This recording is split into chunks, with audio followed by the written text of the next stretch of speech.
Donc je développe des ateliers de la pensée critique avec une équipe de comédiens psychosociologues et dans le cadre de l'axe citoyenneté esprit critique avec le CLEMI, et je suis très contente de cette coopération. Et donc les ateliers de la pensée critique sont nés en fait d'une recherche-intervention où on a écouté 350 jeunes en 2014 au moment où des jeunes partaient en Syrie, et on s'est dit que en fait il fallait vraiment de façon urgente écouter les jeunes pour savoir comment ils pensent le monde, pour pouvoir effectivement les accompagner dans une posture critique. Donc, avec cette idée, j'en ai parlé à la direction de la politique de la ville qui a été très intéressée par les résultats. Aujourd'hui, c'est 2 publications qui sont à la NCT, une dans la collection Comprendre qui s'appelle « Écouter les jeunes des quartiers populaires pour les accueillir dans la démocratie ». Et ils m'ont demandé d'écrire un guide méthodologique. Donc j'ai écrit un guide méthodologique qui est le point de repère aujourd'hui de la formation et expérimentation. Et ce guide méthodologique s'appelle « Guide méthodologique des ateliers de la pensée critique ». Il est dans la collection Agir. Donc ce sont 2 documents de référence qui sont importants. Et donc quand on parle d'esprit critique dans le travail que je fais, c'est à partir de résultats de cette recherche-intervention où en fait on se dit qu'il y a des choses à travailler, comme donner du temps aux jeunes pour être écoutés, que les adultes les écoutent vraiment avec ce qu'ils ont à dire sans jugement, ce qui ne veut pas dire ne pas discuter avec eux, ne pas dire non à certains moments, mais c'est vraiment être en capacité de créer une réflexivité de l'esprit critique.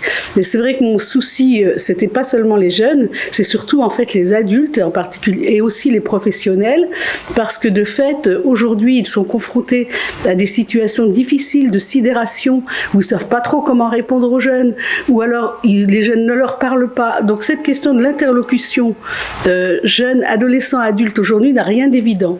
Cependant d'ailleurs dans les ateliers ce qu'on voit c'est que les jeunes sont extrêmement contents que les adultes les écoutent et leur redisent quelque chose de ce qu'ils sont en train de dire, mais sans jugement ou sans peur. Parce que le gros problème c'est de dépasser la peur en fait des adultes aujourd'hui, de ces jeunes des quartiers populaires qui sont largement stigmatisés et qui effectivement c'est aussi vrai pour les professionnels, c'est difficile de se situer. Aussi, à un moment donné, on leur demande d'être très neutres, avec une approche de la laïcité qui, en fait, ne permet pas forcément facilement ce dialogue. Donc, vous voyez, les enjeux, en fait, derrière ces ateliers sont importants, parce que c'est des enjeux démocratiques. Et là, je vous renverrai à un ouvrage que j'ai écrit qui s'appelle « Adolescence et idéal démocratique, accueillir les jeunes des quartiers populaires ». C'est un ouvrage que j'ai écrit avec Philippe Guton. Et c'est vraiment la trame, j'allais dire, théorique et de sens, en fait, des ateliers de la pensée critique. Donc, j'ai effectivement créé une formation expérimentation nationale où aujourd'hui, il y a 8 cités éducatives. C'est modeste, mais c'est quand même déjà un gros travail et où on expérimente, en fait, cette formation expérimentation pour pouvoir et accompagner les jeunes dans l'esprit critique. Ces formations expérimentations sont constituées en fait de groupes de professionnels différents à l'intérieur des quartiers populaires, et donc c'est en lien avec la cité éducative qui prend la décision de nous embaucher en fait.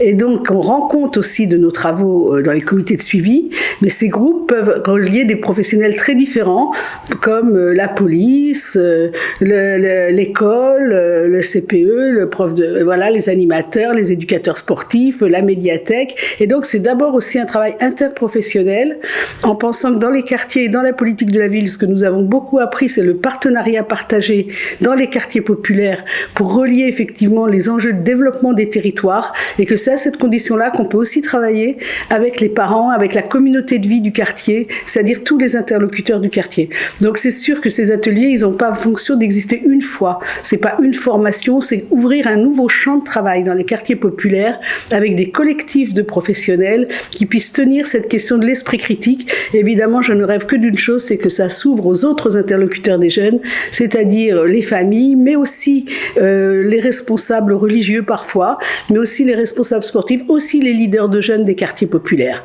Donc pour ça, pour s'entraîner à cette question-là, parce qu'en fait, la formation est une forme d'entraînement à partir de quelque chose qui est défini de façon très stricte, on va dire, qui sont des modules. Et les modules, en fait, ont à chaque fois un enjeu précis de travail. Par exemple, le module sur la controverse, le travail qui est mené, c'est la controverse de Valladolid, premier grand jugement du monde. Eh bien, effectivement, nous, on veut renforcer les capacités de jugement critique des jeunes et de la responsabilité de la parole. Donc la controverse, elle a une visée précise.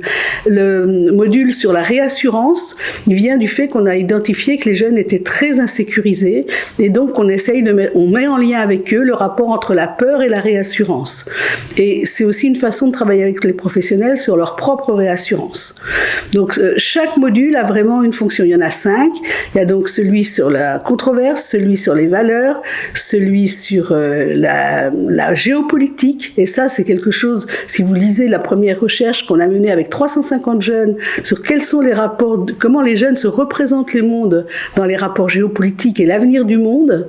Et le 4e module, c'est la réassurance collective. Et le 5e, c'est déconstruire les évidences.